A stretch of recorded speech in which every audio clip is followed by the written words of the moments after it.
কেন যেন মানুষগুলো ক্রমেই বড্ড বেইমান হয়ে উঠছে। মন ভরে উপকার করলে, নিঃস্বার্থভাবে পাশে দাঁড়ালে শেষমেশ সেই মানুষটিই আপনাকে সস্তা ভাবতে শেখে।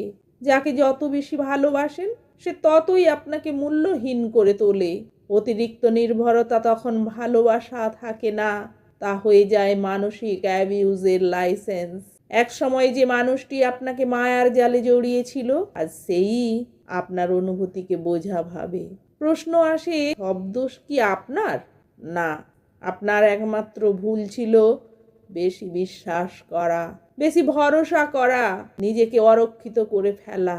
ইনসান তো ভুলেই যায়, মানুষ নিজের স্রষ্টাকেও ভুলে যেতে পারে। সেখানে আপনি আমি কি এমন ব্যতিক্রম? তাই নিজেকে শক্ত করুন। যারা আপনার ভালোবাসা, আপনার ভালোত্ব আর উপকারকে সস্তা ভাবে তাদের জন্য আর কোনো সফট কর্নার রাখবেন না। মনের দরজা খুলে দুর্বলতা দেখাবেন না, চিরতরে দরজা বন্ধ করুন।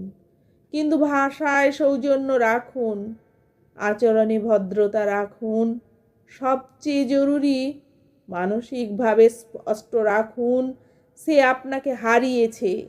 কারণ যে মানুষ মূল্যায়ন করতে জানে না তার কাছ থেকে দামি জিনিস কেড়ে নেওয়াই বুদ্ধিমত্তা।